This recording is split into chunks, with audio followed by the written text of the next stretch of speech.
Steve Jobs. Entender e comunicar a vida de Steve Jobs é um desafio e tanto. E Steve era tão genial que sabia disso e escolheu um biógrafo à sua altura. Após o diagnóstico do câncer que o levou à morte, Walter Isaacson foi o escolhido. Ele já tinha em seu portfólio nada menos que biografias de Albert Einstein e Benjamin Franklin. E para cumprir a missão, ele entrevistou Steve em mais de 40 ocasiões durante 2 anos, além de mais de 100 amigos, parentes, competidores e colegas. A biografia de Jobs é uma coletânea de histórias fantásticas, passando pelos altos e baixos de sua carreira, sua paixão e perfeccionismo, e a revolução de 6 grandes indústrias: computação pessoal, cinema de animação, música, e-books, celulares, tablets.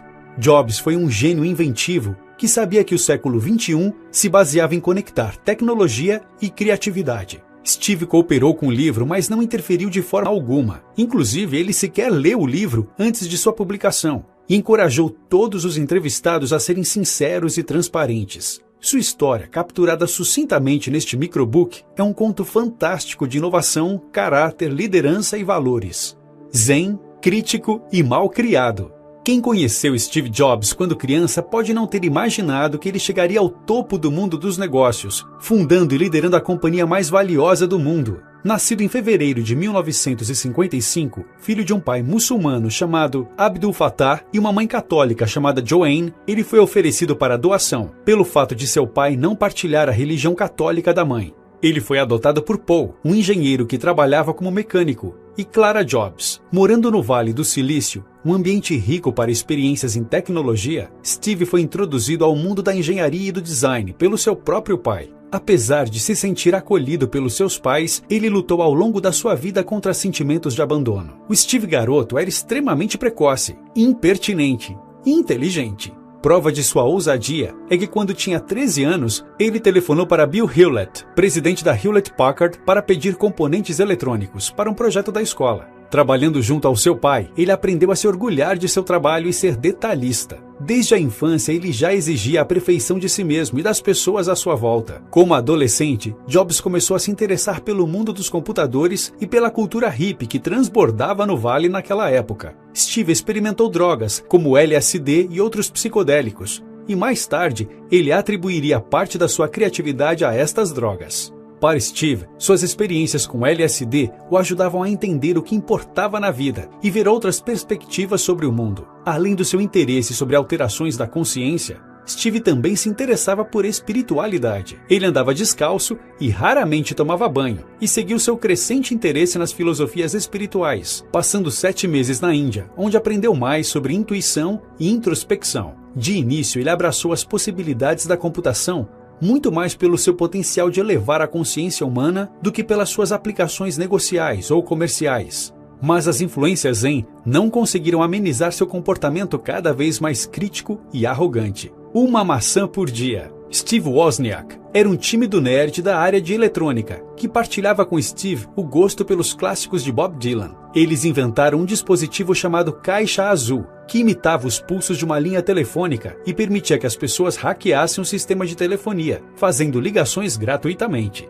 O Wozniak era superior a Jobs tecnicamente, mas Jobs tinha a determinação e o espírito para comercializar os produtos. Woz inventava e Jobs vendia. Depois de visitar uma fazenda, Jobs imaginou que Apple era um nome suave e simples. Com apenas $1.300, em 1976, a Apple Computer foi fundada. Na garagem de Jobs, ele e Woz trabalharam juntos e criaram o Apple, o primeiro computador pessoal deles, e sua segunda versão, o Apple II. O Apple I consistia de um gabinete com um teclado embutido que se plugava em uma TV e um software que permitiria ao consumidor final operar um computador. Com isso, eles conseguiram tirar a computação do mundo dos nerds, colocá-la na casa de pessoas. Wozniak desenvolvia as placas de circuito, enquanto Jobs unia poder computacional a uma embalagem amigável, que representava sua obsessão pela perfeição. Em apenas 30 dias sendo comercializado, o Apple I já estava se tornando lucrativo. Para o Apple II, o projeto foi mais audacioso e perfeccionista, mas Steve era grosso e mal educado com seus funcionários. Parecia não se importar com seus sentimentos e focava apenas nos detalhes do produto em si. Dados seus desequilíbrios e instabilidades emocionais, Mike Scott foi nomeado presidente da Apple Computer e, eventualmente, surgiam conflitos entre funcionários e Jobs, que tinham que ser mediados por Scott. A obsessão de Steve era tão grande que ele chegou a rejeitar mais de 2.000 tons de bege para a caixa do Apple II. Scott teve que decidir no final. Steve também insistiu em oferecer garantia de 1 ano ao consumidor, quando o padrão da indústria era de 90 dias. Quando seus colegas o enfrentavam, Jobs gritava, discursava e às vezes até chorava, mas sempre conseguia o que queria. Seus colaboradores mais próximos aprenderam como lidar com ele, mas ele era um mestre da manipulação, sempre tentando fazer tudo à sua maneira. Porém, a empresa estava indo tão bem que essa situação acabava sendo tolerada internamente. O Apple II vendeu 6 milhões de cópias e é considerado um dos pilares fundamentais da computação pessoal. Para Steve, isso não era suficiente. Ele queria construir um computador que deixasse uma marca no universo. Por isso, Jobs começou a trabalhar no Macintosh, o sucessor do Apple II, que o levaria ao estrelato. O ímpeto para realizar ainda mais levou Jobs a reunir um renegado time de piratas dentro da empresa para competir internamente com o time da Apple que estava construindo o computador Lisa, nomeado em homenagem à filha ilegítima que Jobs primeiramente relutou em reconhecer, mas depois a acolheu. O Macintosh não foi uma criação exclusiva de Jobs.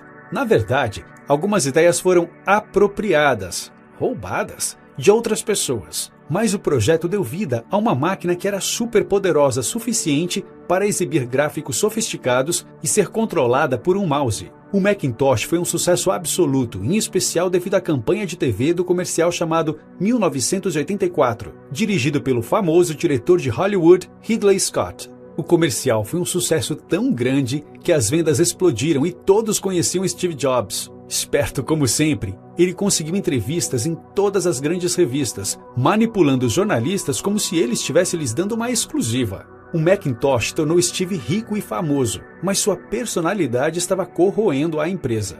Seu comportamento opressivo e perfeccionista estava deixando os funcionários desanimados e deprimidos. Esse comportamento fez com que em 1985 ele fosse demitido da Apple pelo conselho. What's next? Depois de se recuperar da demissão em sua própria empresa, Jobs notou que ele agora podia fazer as coisas do seu próprio jeito. Seu primeiro projeto foi um computador para o mercado educacional chamado Next. Com o Next, ele pôde retomar sua paixão pelo design. Ele investiu mais de $100 mil apenas pela logo da empresa e queria que o computador tivesse o formato de um cubo perfeito. Porém, isso encareceu demais os custos de fabricação. A Next quase quebrou. O lançamento atrasou em anos e no final o produto era caro demais para o seu consumidor. Seu alto custo e a falta de disponibilidade de softwares fizeram com que o projeto falhasse. Ao mesmo tempo, Jobs comprou o controle de uma empresa chamada Pixar. Como presidente do conselho, ele criou uma estratégia que combinava tecnologia e arte. Em 1988, Jobs já havia perdido dezenas de milhões na Next, investido $50 milhões na Pixar. A Pixar lançou um filme chamado Teen Toy, que ganhou o prêmio de melhor animação. Isso fez com que Jobs mudasse seu foco para o negócio de cinema de animação. Eventualmente, a Pixar fez uma parceria com a Disney e lançou seu primeiro filme, Toy Story, que se tornou o filme mais lucrativo do ano de 1996. A Pixar fez uma IPO, uma oferta pública de ações, e as ações de Steve foram avaliadas então em $1,2 bilhões. Steve em família. Além dos seus novos negócios, Jobs tentou reconciliar-se com sua vida pessoal, reconectando-se com sua família biológica. Em 1986, após a morte de sua mãe adotiva, ele encontrou sua mãe biológica. Ele se surpreendeu ao saber que ela tinha uma irmã que era artística e temperamental, e eles se tornaram próximos. Na mesma época, ele conheceu sua futura esposa, Lorraine Powell, com quem ele veio a se casar em 1991. O casal teve 2 filhos, Erin e Eve. Com o encorajamento de Lorraine, Jobs também passou a passar mais tempo com sua filha Lisa, que era tão temperamental quanto Jobs. Em alguns casos, eles ficavam meses sem se falar. Na vida pessoal, assim como na profissional, Jobs era ou muito apaixonado ou extremamente distante. Uma nova maçã. Após a saída de Jobs, a Apple entrou em declínio. Em 1996, Gil Amelio foi nomeado CEO e ele queria trazer novas ideias para restaurar a empresa. Em 1997, ele comprou a Next e tornou Jobs um conselheiro para a Apple. Uma vez de volta à Apple, Steve pegou o máximo de controle possível. ele colocou seus funcionários preferidos da Next nos mais altos cargos da Apple. A empresa não ia bem, e o conselho resolveu dar uma nova chance a Jobs como CEO. Porém, Jobs recusou o convite. Ele preferiu manter seu status de conselheiro para ganhar mais influência na empresa. Ele conseguiu costurar uma parceria com a Microsoft para desenvolver o Office para Mac, e assim terminou a batalha entre as empresas. O preço das ações da Apple decolou, e depois de algum tempo, enfim, ele aceitou o convite de se tornar CEO da empresa novamente. Ao assumir, seu foco passou a ser único, focar a empresa em fazer menos produtos, e assim ele se empenhou em salvar a Apple. O mantra da sua administração era foco. Ele rejeitou linhas de produtos inteiras, demitiu empregados irrelevantes e cortou os estoques lotados. Jobs se transformou de um rebelde corporativo de espírito livre a um executivo singularmente dedicado, colaborativo, embora ainda volátil. Ele acreditava na colaboração profunda entre departamentos e em contratar e cultivar A-players, talentos de alto nível. Assim, uma potencial contratação de marketing tinha que ser sabatinada pelos designers e pelos engenheiros de software. Engenharia simultânea significava que os produtos em desenvolvimento passavam por revisões simultâneas de manufatura, design, marketing e distribuição, em vez de passar por cada área sequencialmente. Isso garantia que todos tinham participação no desenvolvimento e criação de novos produtos. Jobs contratou Tim Cook para administrar operações, e os dois se conectaram e se tornaram amigos rapidamente. Cook eventualmente ajudaria Jobs a conduzir a Apple. A estratégia funcionou. A Apple, que estava a 90 dias da insolvência, transformou uma perda de 1 bilhão em 1997 em um lucro de 309 milhões um ano depois. O campo de distorção da realidade. Jobs tinha uma estranha habilidade de persuadir as pessoas para que elas seguissem sua visão e ideias. Ele exigia o que os outros consideravam impossível. Assim, vislumbrando o impossível, ele fazia as coisas acontecerem e mudava a realidade. Ele focou tão intensamente no que lhe interessava que, às vezes, ignorava todo o resto, incluindo sua esposa, Laureen, seus filhos, Reed, Erin e Eve, Lisa e sua família e amigos. Steve era cruel e extremamente crítico em relação aos outros e seu trabalho. Mas mesmo assim cultivava assistentes fiéis, quase fanáticos. Ele nunca se apegou a posses materiais, vivendo em casas não mobiliadas, mas sua paixão por produtos fez da Apple um gigante. Jobs acreditava que as regras não se aplicavam a ele. O homem que se recusava a colocar placas nos seus carros e estacionava em vagas reservadas a deficientes, inventou produtos que os consumidores nem sabiam que queriam, mas pelos quais logo se apaixonaram. Design em todos os aspectos. Steve Jobs aprendeu a importância da qualidade do design com seu pai, que o ensinou que tornar bonitos os lados escondidos de um gabinete importava tanto quanto criar uma frente elegante. Das suas incursões nas filosofias orientais, Jobs entendeu que o design do produto era sua essência. Ele conheceu um designer chamado Jony Ive, que se tornou seu braço direito e o número 2 na Apple. Jobs elevou esses conceitos a ponto de acreditar que a apresentação dos produtos da Apple poderia transmitir tanto significado quanto os próprios produtos. Até as embalagens eram cruciais. Jobs envolveu-se tanto nas minúcias relativas a design que seu nome aparece em diversas patentes dos produtos da Apple. Jobs chamou a atenção do público quando a Apple introduziu o iMac em 1998. Rapidamente, o computador desenvolvido junto com Jony Ive se tornou o computador que vendeu mais rapidamente na história. O computador redondo, com aparência divertida, veio com um revestimento semi-transparente e era disponibilizado em 5 cores. Jobs fez o interior tão atrativo quanto o exterior. Quando a Apple estendeu a variedade de cores, Bill Gates, da Microsoft, pintou seu PC de vermelho e zombou que o iMac seria uma moda passageira. Além da obsessão pelo design, Jobs queria controlar toda a cadeia de distribuição. Daí veio a ideia de ter sua própria presença física. A Apple Store. A primeira Apple Store surgiu em 2001 e foi um grande sucesso.